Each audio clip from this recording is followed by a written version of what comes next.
ఆరంభంలో ఏమీ లేదు. అపారమైన శక్తి విస్ఫోటనం జరిగింది. విశ్వం పుట్టింది. ఆ విస్ఫోటనం నుంచి గెలాక్సీలు పుట్టి నక్షత్రాలు వెలిగాయి. ఒక గెలాక్సీ మూలలో అగ్నిగోళం వెలిగింది. అదే మన సూర్యుడు. సూర్యుడి చుట్టూ ధూళి, రాళ్ళు అగ్నితో కలిసినప్పుడు గ్రహాలు పుట్టాయి. అందులో ఒక చిన్న గ్రహం అగ్నితో, ధూళితో పుట్టింది. అది మన భూమి. అనేక గ్రహ శకలాలు భూమిని ఢీకొని పర్వతాలు, సముద్రాలు, లోయలు ఏర్పడ్డాయి. భూమి వేడి తగ్గినప్పుడు నీరు చేరి సముద్రాలు ఏర్పడ్డాయి. అగ్నిపర్వతాల పొగలతో, వాయువులతో భూమి వాయుమండలం ఏర్పడింది. సముద్రాల లోతుల్లో సూక్ష్మ జీవులు పుట్టాయి. భూమిపై జీవన ఆరంభం మొదలయ్యింది. భూమి పచ్చగా మారింది. మొక్కలు భూమంతా విస్తరించాయి. మొక్కలు ఉత్పత్తి చేసిన ఆక్సిజన్ భూమిని ఊపిరి పీల్చే గ్రహంగా మార్చింది. సముద్రాల్లో జీవం విస్తరించింది. చిన్న ప్రాణులు తొలిసారి కదలడం ప్రారంభించాయి. కోట్ల సంవత్సరాల పాటు భూమిపై డైనోసార్లు రాజ్యమేలాయి. ఒక గ్రహశకలం భూమిని ఢీకొన్నప్పుడు డైనోసార్ల యుగం ముగిసిపోయింది. డైనోసార్ల అంతం తర్వాత చిన్నతిమ్మ స్తనదారులు పుట్టాయి. భూమి కొత్త జీవాన్ని చూసింది. చెట్లపై కదిలే కోతుల వంశం పుట్టింది. వీరే మానవుల పూర్వీకులు. లక్షల సంవత్సరాల క్రితం మానవ పూర్వీకులు తొలిసారి నిలబడి నడిచారు. Homo sapiens.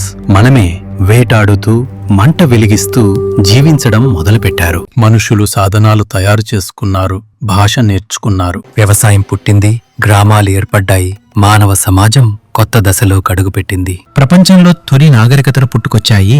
Mesopotamia, Egypt, China వంటి మహానాగరికతలు మానవ చరిత్రకు ఆది పుటలు రాశాయి. సింధులోయ నాగరికతలో ప్రణాళికాబద్ధ పట్టణాలు, వ్యాపారం, సంస్కృతి వికసించాయి. భారతదేశంలో వేదకాలం ప్రారంభమైంది. మంత్రాలు, యజ్ఞాలు, సంప్రదాయాలు రూపుదిద్దుకున్నాయి. జాతి వ్యవస్థ పుట్టి సమాజం 4 వర్గాలుగా విభజించబడింది. బ్రాహ్మణులు, క్షత్రియులు, వైశ్యులు, శూద్రులు.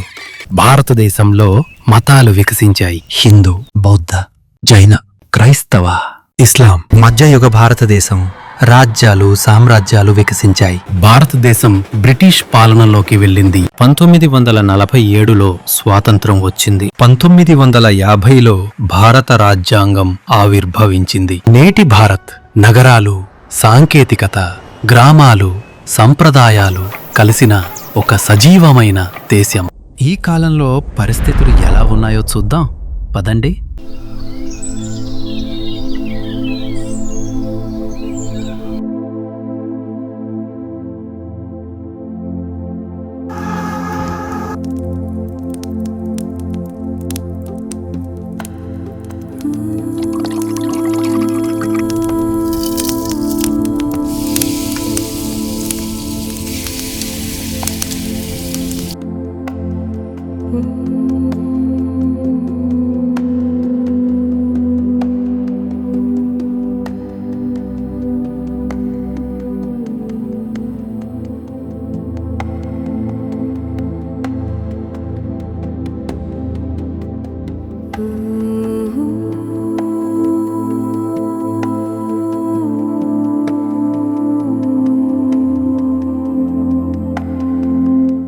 అమ్మా, స్కూల్కి లేట్ అయిపోతుంది. రెడీ అయిపోయింది రవి.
చదువే మనకు అసలైన ఆయుధం.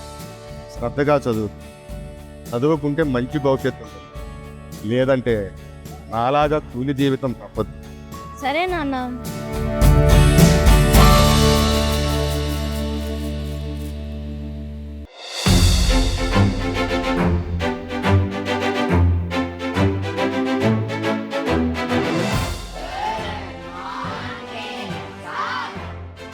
కూర్చోండి, కూర్చోండి.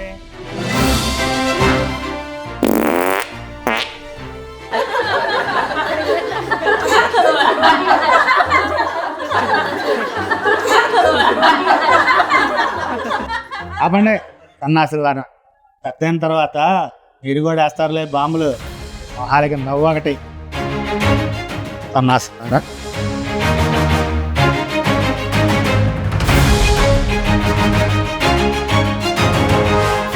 Vishwanath Shastri. Present sir. Raghava Chowdary. Present sir. Srikanth Reddy. Present sir. Ravi. Present sir.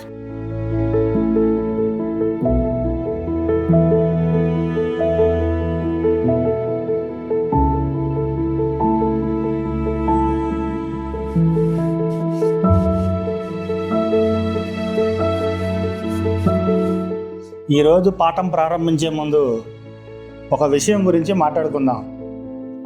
మీరందరూ పెద్దయిన తర్వాత ఏమవుదాం అనుకుంటున్నారో ఒక్కొక్కరిగా లేచి చెప్పండి.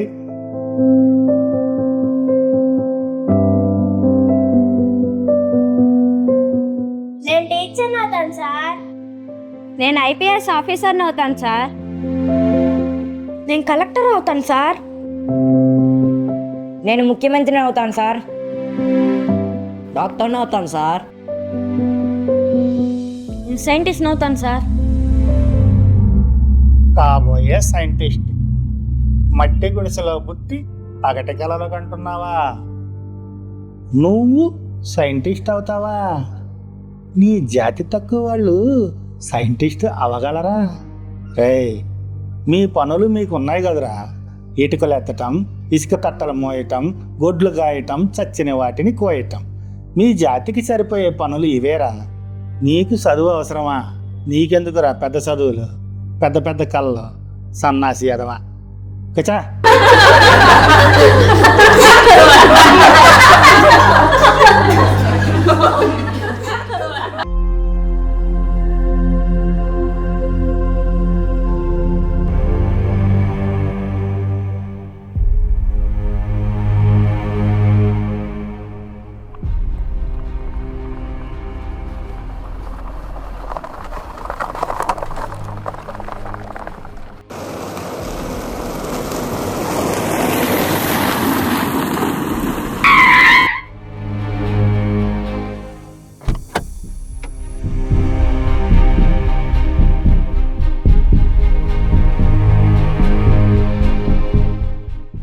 Lá, certo.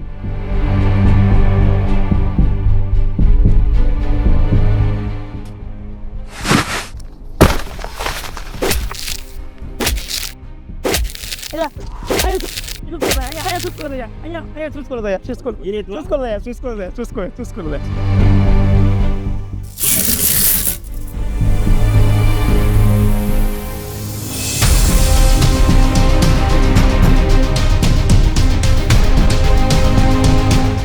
ఎరా సుబ్బయ్య, పన్నెండుగురు వచ్చారయ్యా. ఆడేడురా ఎరిగాడు. అయ్యా, వాడు రాగానే నా దగ్గర రమ్మను.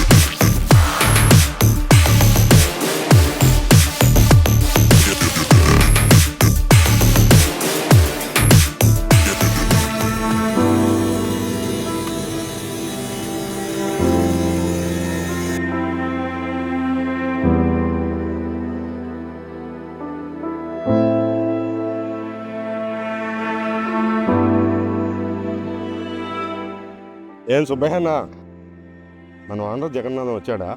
వచ్చి చాలాసేపు అయిందిరా. నువ్వు రాగానే నిన్ను రమ్మన్నాడు.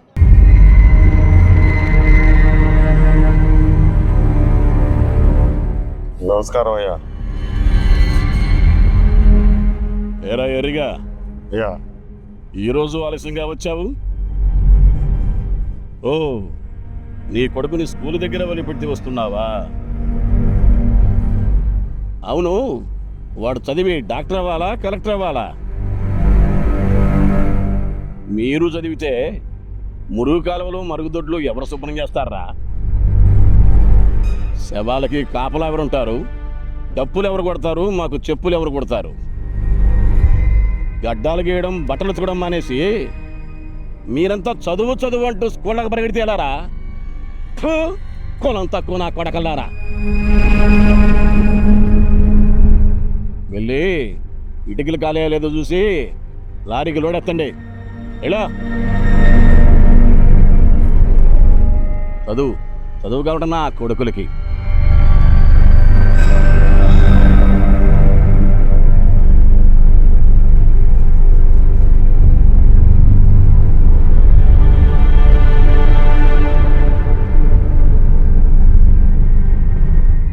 ఏంట్రా చూపు?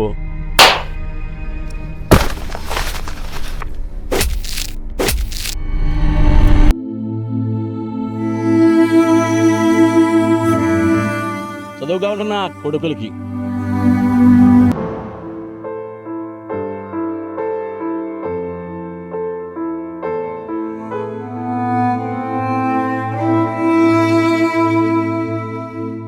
నానా నానా లేయా? నానా, ఈరోజు స్కూల్లో నేను సైంటిస్ట్ అవుతాను సార్.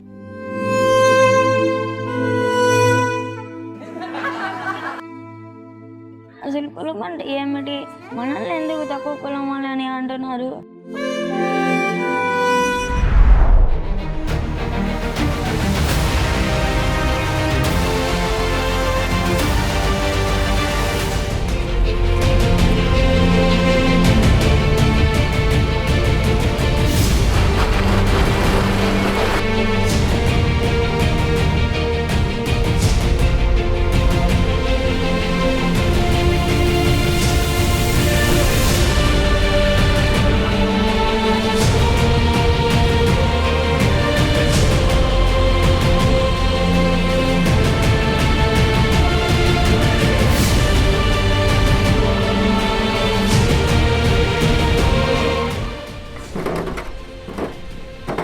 అన్నా, నన్ను స్కూల్లో చేపిస్తానన్నావు కదా, ఎప్పుడు వెళ్దాం? రేపు వెళ్దాం బిడ్డ.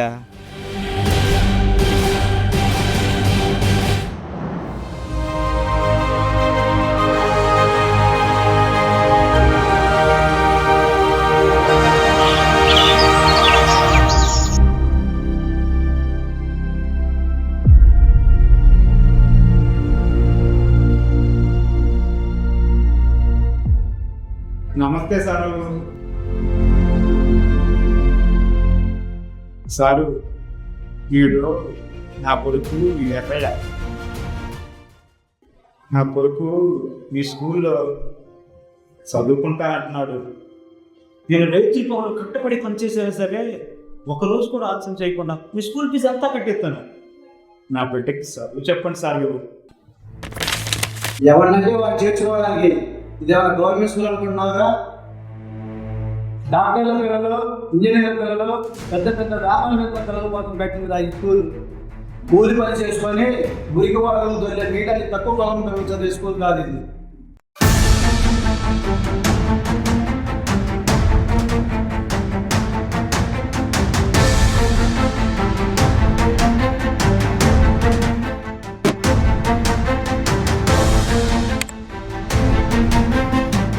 అయినా నిన్నే కూడా లోపల పంపింది.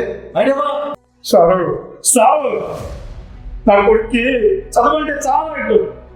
వీడిని పెద్ద పెద్ద చదువు చదివేయాలని నా ఆశ. కాదండి సార్, కాదండి.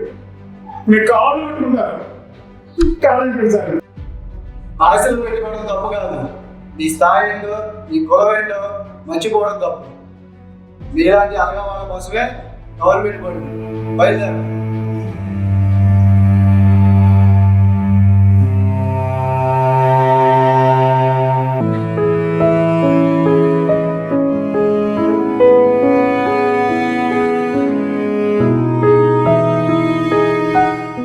ఎర్రయ్య తన చదువుకోవాలనే ఆశను వదులుకుని పనిచేస్తూ పెరిగి పెద్దవాడయ్యాడు. కాలం గడిచింది. పెళ్ళి అయింది. ఒక కొడుకు పుట్టాడు.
అబ్బా రాగి జావా వాసన బాగుంది కదా.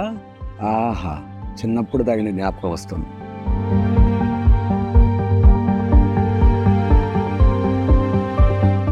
రండి సారు, ఫ్రెష్ రాగి జావా.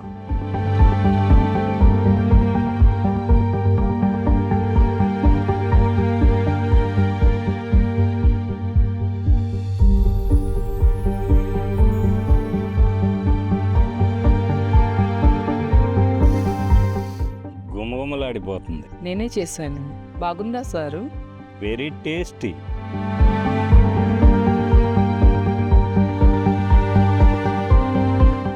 అరే ఏం ఎర్రయ్య పెళ్ళం కదా. అవును బావా, ఏమో ఎర్రయ్య భార్య కూకోలో ఉంది.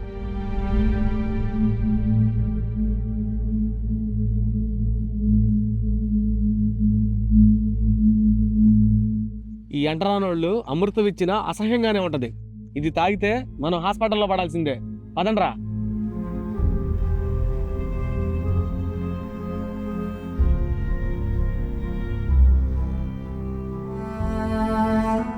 చిన్న చిన్న వ్యాపారాలు చేసి బ్రతుకుదామన్నా కులం అడ్డొస్తుంది.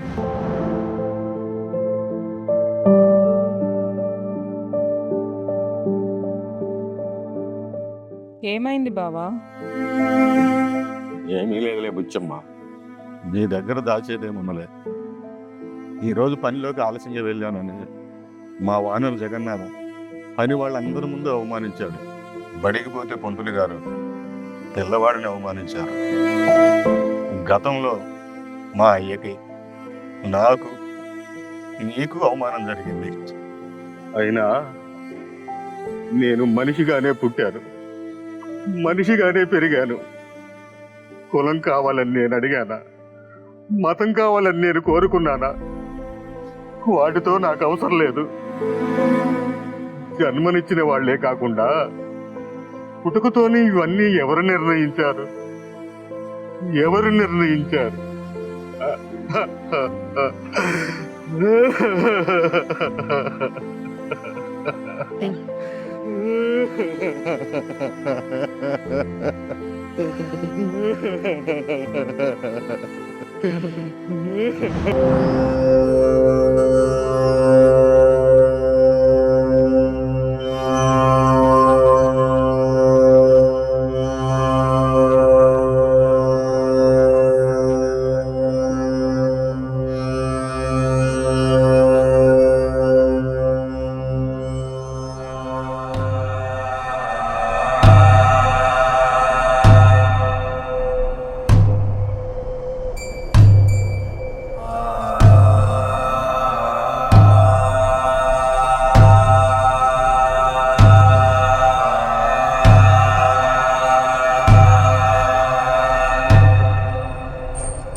సిద్ధిరస్తు మనస్సంకల్ప కార్య అనుకూల సిద్ధిరస్తు సర్వాంబాయ బుగ్గమల్లేశ్వర పరిపూర్ణ అనుకూల ప్రసాద ఫల సిద్ధిరస్తు స్వస్తి.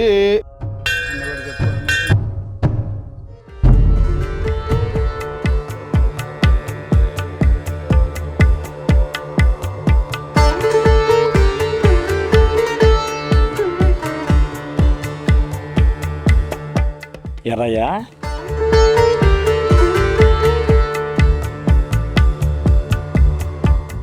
నమస్కారం సత్యదేవ్ గారు.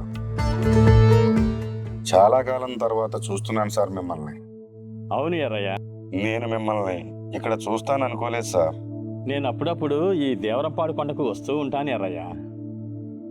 ఏమైంది? ఏదో తీవ్రంగా ఆలోచిస్తున్నావు. చెప్తాను సార్, కానీ ఎక్కడి నుండి మొదలు పెట్టాలో అర్థం కావటం లేదు. నువ్వు ఎక్కడ నుండి చెప్పినా నేను అర్థం చేసుకుంటాను. చెప్పు.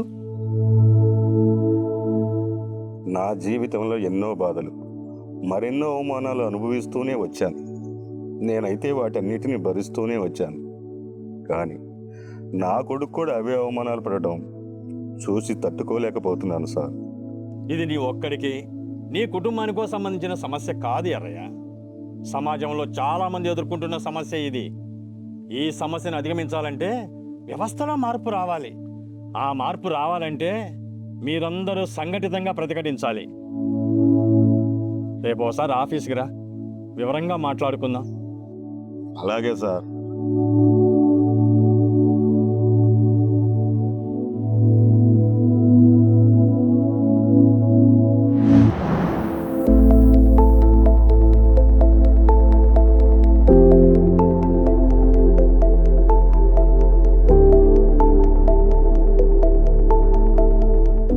నమస్తే సత్యదేవ్ గారు.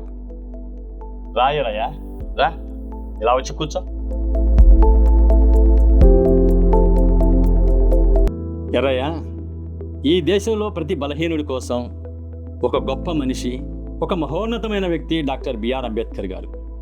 ఆయన మనకిచ్చిన ఓ ఆయుధం ఈ భారత రాజ్యాంగం. ఇందులో నీ హక్కులన్నీ రాసి ఉన్నాయి. విను. ఆర్టికల్ 14, సమానత్వపు హక్కు. ధనికుడైనా పేదవాడైనా చట్టం ముందు అందరూ సమానమే. ఎవరినైనా కించపరిచినా, చులకన చేసి మాట్లాడినా నేరం చేసినట్లేనని ఈ ఆర్టికల్ చెబుతుంది. ఆర్టికల్ 15, వివక్ష నిషేధం. అంటే కులం, మతం, లింగ భేదాన్ని ఆధారంగా చేసుకొని వివక్ష చూపడం నిషిద్ధం. నీవు దళితుడు అని చదువులో, ఉద్యోగంలో నిన్ను అడ్డుకుంటే అది నేరం. ఆర్టికల్ 16, సమాన ఉద్యోగావకాశం. ప్రభుత్వ ఉద్యోగాలు పొందేందుకు ప్రతి ఒక్కరికి సమాన అవకాశం ఉంది. నీ కులం చెప్పి నిన్ను తిరస్కరించలేరు. అలా చేస్తే చట్టాన్ని ఉల్లంఘించిన నేరస్తులు అవుతారు. ఆర్టికల్ 17, అంటరానితనం నిర్మూలన. అంటరానితనాన్ని పాటించటం నేరం. అంటరాని వాళ్ళని, నీ పిల్లలను స్కూల్లో చేర్చుకోకుండా చిన్నచూపు చూస్తే చట్టపరంగా శిక్ష పడుతుంది. భారత రాజ్యాంగం అందరితో పాటు సమానంగా బ్రతికే హక్కును మనకు కల్పించింది. ఆర్టికల్ 46, బలహీన వర్గాల అభివృద్ధి. రాష్ట్ర ప్రభుత్వం బలహీన వర్గాలు, ముఖ్యంగా షెడ్యూల్ కులాలు, షెడ్యూల్ తెగల విద్యా ఆర్థికాభివృద్ధికి ప్రత్యేక శ్రద్ధ తీసుకోవాలి. ఎస్సీ ఎస్టీలకు సామాజిక అన్యాయం జరిగితే వారిని చట్టబద్ధంగా కాపాడాలి. ఒకవేళ నీ కులం వల్ల నీకు అవకాశాలు మిస్ అవుతున్నాయి అంటే రాజ్యాంగమే నీకు అండగా నిలుస్తుంది. ఈ హక్కులు కేవలం పుస్తకంలో మాత్రమే ఉండకూడదు. ఇవి మన జీవితాల్లోకి వచ్చేందుకు మనం పోరాడాలి. ఎర్రయ్య, 1996, 2003, 2004, 2015 సుప్రీంకోర్టు ఇచ్చిన తీర్పులు ఇవి. ఇదిగో, సుప్రీంకోర్టు స్పష్టంగా చెప్పింది, నీవు ఏ కులంలో పుట్టావో అదే అధికారికంగా నమోదవుతుంది. మతం మారవచ్చు, కానీ కులం మారదేరయ్యా.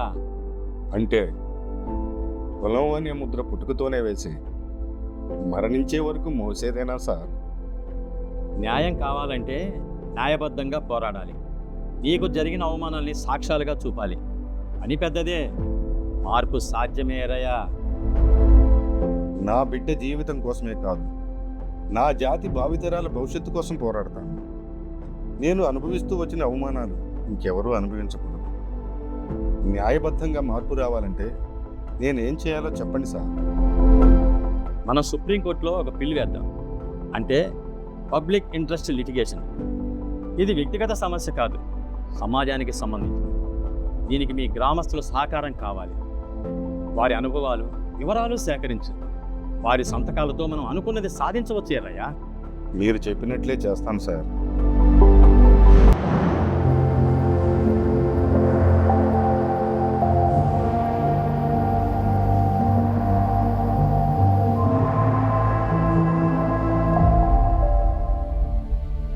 నా ప్రియమైన ఆశాపురం గ్రామస్తులందరికీ నమస్కారం. ఈ పుస్తకంలో మనకున్న హక్కులు, మనకు రావాల్సిన గౌరవం ఉంది, కానీ అవి మన జీవితాల్లో లేవు. ఆర్టికల్ 14 అందరికీ సమాన హక్కులు ఉంటాయని చెబుతుంది. ఆర్టికల్ 15 జాతి, మతం, లింగ భేదం చూసి వివక్ష చేయకూడదని చెబుతుంది. ఆర్టికల్ 16 సమాన ఉద్యోగ అవకాశాలు కల్పించింది. ఆర్టికల్ 17 అంటరానితనం చట్టవిరుద్ధం, అది నేరమే అని స్పష్టం చేస్తుంది.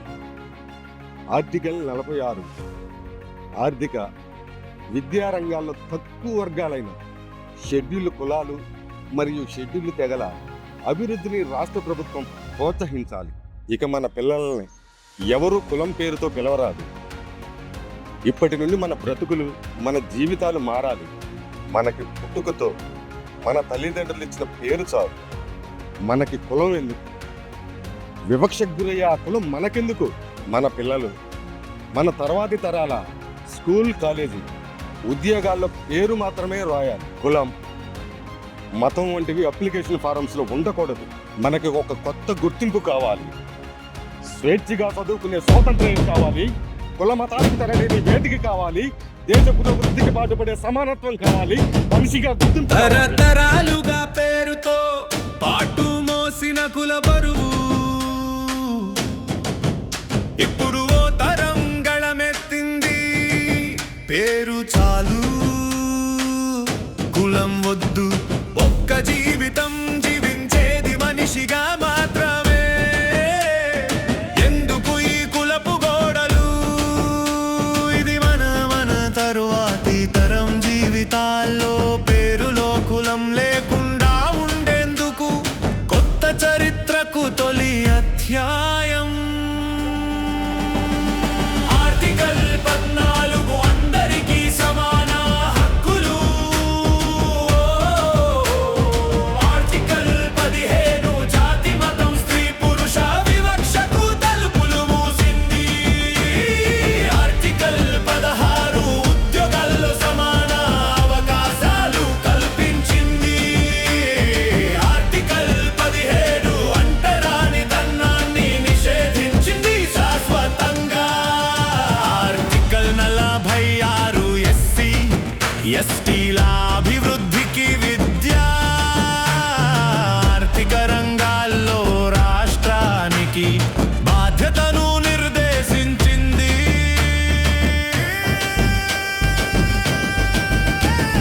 పేరు చాలు, కులం వద్దు. మతం కాదు, మనిషిగా గుర్తింపు చాలు. అప్లికేషన్ ఫారమ్స్ లో పేరు చాలు, కులం వద్దు. ఇది మార్పుకు మన తొలి సంతకం.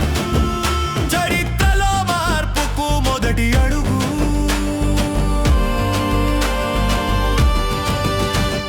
ఇవి మనకి, మన బిడ్డలకి, మన భవిష్యత్ తరాలకి మార్పు తీసుకురాగల సంతకాలు.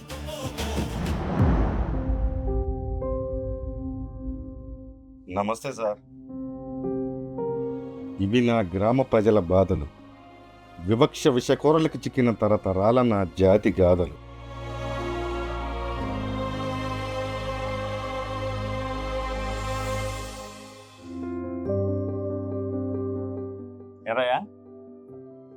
ఇక్కడ సంతకం పెట్టు. ఇక్కడ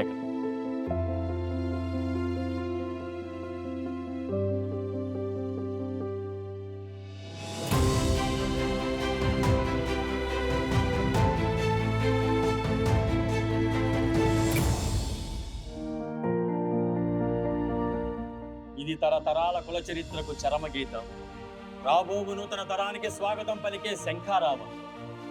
ఈ ప్రయత్నంలో నేను కూడా ఉన్నందుకు ఎంతో గర్వంగా ఉంది ఎర్రయ్య.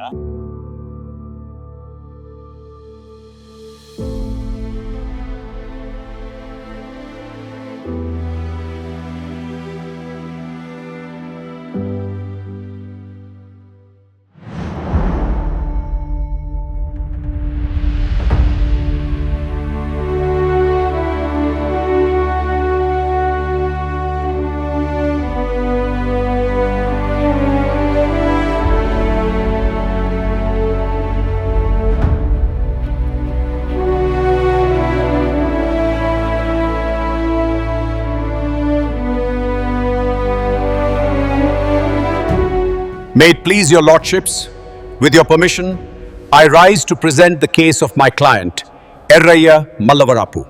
My lords, ఈ రోజు నేను మాట్లాడుతున్నది ఒక వ్యక్తి తరఫున కాదు, కులం మతం పేరుతో బాధలు అనుభవిస్తూ కూడా మాట్లాడే అవకాశం లేని కోట్లాది పౌరుల తరఫున మాట్లాడుతున్నాను. మన దేశంలో తక్కువ కులం వారిపై కులం మతం పేరుతో జరుగుతున్న అవమానాలు, దాడులు ప్రతిరోజు మన కళ్ల ముందే జరుగుతున్న వాస్తవం. తరతరాలుగా వారి తాతలు, తండ్రులు ఈ వివక్షను భరించారు. దురదృష్టవశాత్తు ఈ రోజుల్లో కూడా వారి పిల్లలు అదే అవమానాన్ని భరిస్తూనే ఉన్నారు. ప్రపంచంలోని అనేక దేశాల్లో లేని కుల వ్యవస్థ మన దేశంలో మాత్రం ఒక మనిషికి పుట్టుకతోనే ఎలా వస్తుందో ఈ గౌరవ న్యాయస్థానం ఆలోచించవలసిన అంశం. మతాన్ని మార్చుకోవచ్చు, చిరునామాను మార్చుకోవచ్చు, కానీ కులాన్ని మార్చలేమని చెప్పే వ్యవస్థ మన సమాజంలో ఇంకా కొనసాగుతూనే ఉంది. మై లార్డ్స్, భారత రాజ్యాంగం అందరికీ సమానత్వాన్ని హామీ ఇస్తుంది, కానీ వాస్తవ జీవితంలో ఆ సమానత్వం లేదు. మై లార్డ్స్, ఒక అద్దె ఇల్లు కూడా కులం మతం ఆధారంగా ఇవ్వకపోతే ఈ దేశంలో మనమంతా సమాన పౌరులమనే భావనకు అర్థమే మిగలదు. స్కూల్లో చేరాలన్నా, ఉద్యోగంలో చేరాలన్నా కుల సర్టిఫికేట్ అవసరం. ఆ సర్టిఫికేట్ను ప్రభుత్వమే జారీ చేస్తుంది. విద్య, ఉపాధి, వ్యాపారం, రాజకీయం, వివాహం, స్కూల్స్ నాడు ఇలా జీవితంలోని ప్రతి రంగంలో కులం మతం ఒక మనిషి జీవితాన్ని నియంత్రిస్తున్నాయి. మై లార్డ్స్, చదువుకోవడానికి కులం ఎందుకు, పని చేయడానికి మతం ఎందుకు, వివాహం, రాజకీయాల్లో కూడా కుల గుర్తింపు ఎందుకు అవసరం? మై లార్డ్స్, కులం మతం పేరుతో మనం అవమానిస్తున్న ప్రతి పౌరుడు ఈ దేశం కోల్పోతున్న ఒక ప్రతిభ, ఒక శక్తి, ఒక భవిష్యత్. మనిషిగా బ్రతకడానికి, మనిషిగా గుర్తించబడటానికి పేరొక్కటే చాలదా మై లార్డ్స్? కులం, మతం వివక్షకు కారణమైతే అవి తప్పనిసరిగా ఉండాల్సిన అవసరం ఏమిటి? ఈ కుల వివక్ష తరతరాలుగా కొనసాగుతున్న అన్యాయమని ఈ గౌరవ న్యాయస్థానం గుర్తించవలసిన అవసరం ఉంది.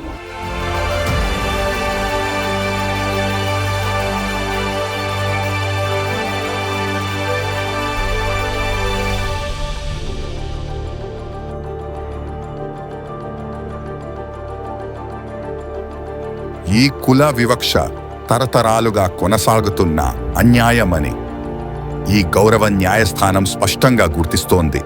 భారతదేశాన్ని ముందుకు నడిపించాల్సింది రాజ్యాంగ విలువలనని కోర్టు స్పష్టంగా చెబుతోంది. పౌరుడు ముందుగా మనిషి, తదుపరి భారతీయుడన్న మౌలిక సూత్రం మన ప్రజాస్వామ్యానికి పునాది కావాలి. ఈ అంశాన్ని పరిగణలోకి తీసుకుని పార్లమెంట్ తగిన చట్టాన్ని రూపొందించి అమలులోకి తీసుకురావాలని ఈ గౌరవ న్యాయస్థానం సూచిస్తోంది.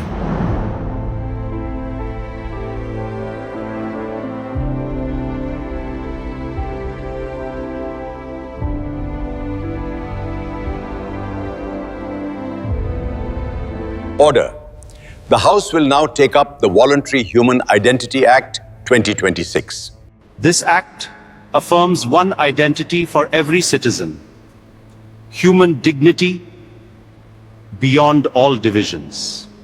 Today, the House speaks with one voice. The motion is put to vote.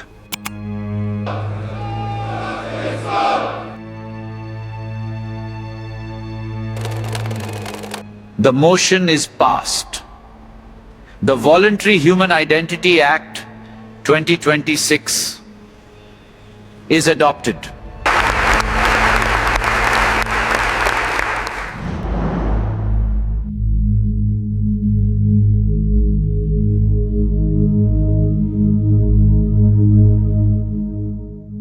Erraya Mallavarapu faced discrimination in Ashapuram village, Piduguralla Mandal, Palnadu district of Andhra Pradesh, and fought for justice, bringing change to the country.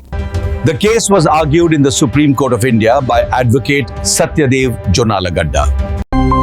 Following the Supreme Court's advice, the Parliament of India enacted a historic new law. The Indian Parliament introduced the Voluntary Human Identity Act 2026, and the move has been widely welcomed across the country. Palnadu జిల్లా పిడుగురాళ్ల మండలం ఆశాపురం గ్రామానికి చెందిన ఎర్రయ్య మల్లవరపు పోరాటం దేశాన్ని కదిలించింది. తరతరాలుగా కొనసాగుతున్న కులం మతం గుర్తింపులను ప్రశ్నిస్తూ ఎర్రయ్య మల్లవరపు న్యాయ పోరాటం సాగించారు. ఈ కీలక కేసును సుప్రీంకోర్టులో అడ్వకేట్ సత్యదేవ్ జొన్నలగడ్డ వాదించారు. కేసును పరిశీలించిన అనంతరం కులం మతం లేని సమాజ నిర్మాణానికి కొత్త చట్టం అవసరమని సుప్రీంకోర్టు పార్లమెంటుకు సూచించింది.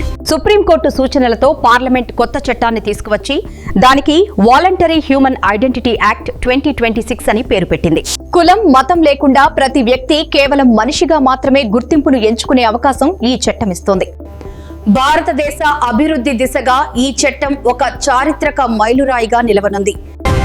ఒక చిన్న గ్రామం నుంచి ఎర్రయ్య మొదలుపెట్టిన పోరాటం దేశ భవిష్యత్తును మార్చింది. దేశంలోని ప్రతి పౌరుడికి కొత్త voluntary human identity republic of India ID కార్డులు జారీ చేయనున్నారు. ఇకపై ప్రతి వ్యక్తి ఈ దేశంలో కులం మతం లేకుండా స్వేచ్ఛగా జీవించే హక్కును పొందనున్నాడు. ఈ కొత్త చట్టం రావడం మీకెలా అనిపిస్తుంది? ఈ కొత్త మార్పు రావడం నాకు చాలా ఆనందంగా ఉంది. ఈ భూమిపై మళ్ళీ ఒకసారి కొత్తగా మనిషిగా పుట్టినట్టుగా అనిపిస్తోంది.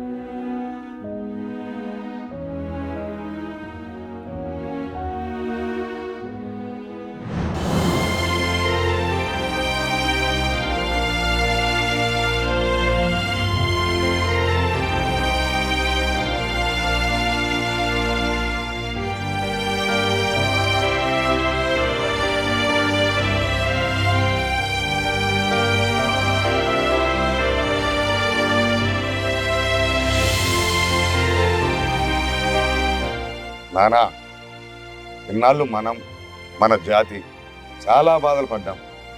కానీ ఈ రోజు నుండి అవన్నీ ముగిసిపోయాయి. ఇదిగో సుప్రీంకోర్టు నుంచి పార్లమెంటు దాకా మనకి కొత్త గుర్తింపు వచ్చింది. నానా, మనిషి ఒకేసారి పుడతాడు కదా, ఈ రోజు నాకు మళ్ళీ పుట్టినట్టుంది.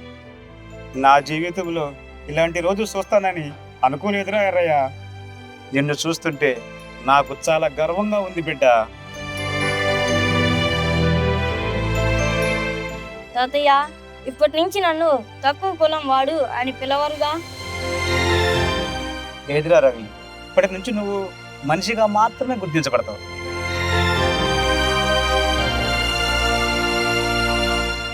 ఎర్రయ్య జిందాబాద్!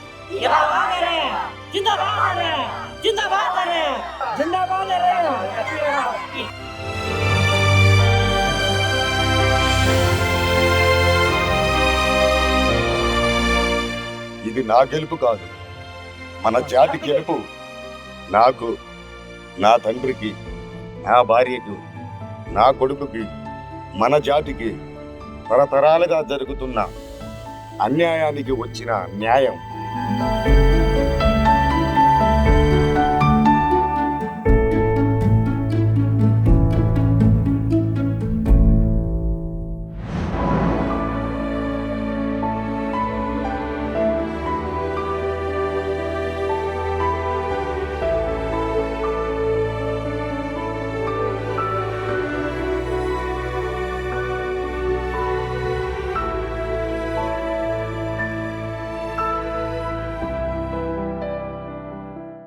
నమస్కారం సార్.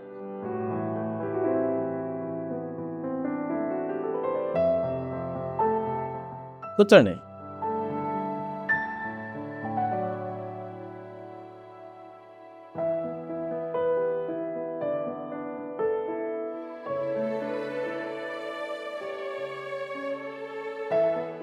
సార్, నాకు చదువు రాదు, కానీ సంతకం మాత్రం చేయగలను.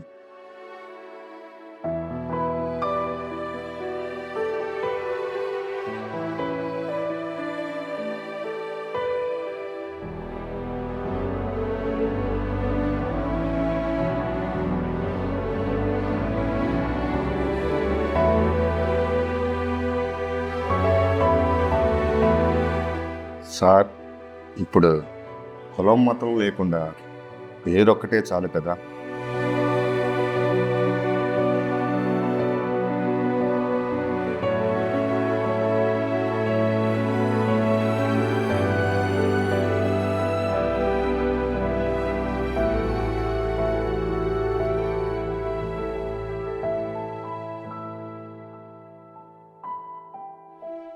ఈరోజు నువ్వు పెట్టిన ఈ సంతకం రేపు మన దేశాన్ని, దేశ ప్రజల భవిష్యత్తునే మార్చాలి. అది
కొన్ని సంవత్సరాల తరువాత భారత విద్యా వ్యవస్థ ఒక కొత్త దశలోకి అడుగుపెట్టింది.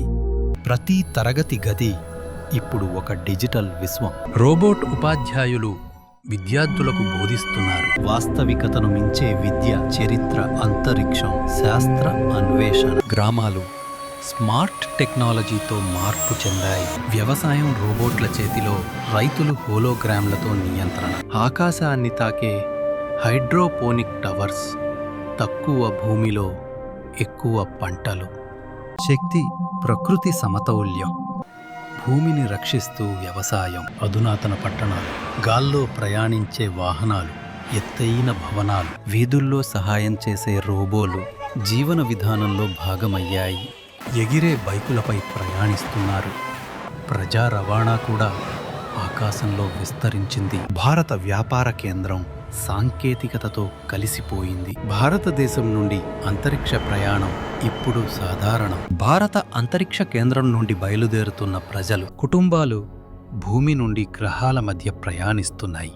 భూమి నుండి బయలుదేరిన భారత అంతరిక్ష నౌకలు మార్స్ గ్రహం వైపు ప్రయాణిస్తున్నాయి. భారత అంతరిక్ష నౌక మార్స్ గ్రహంపై విజయవంతంగా దిగింది.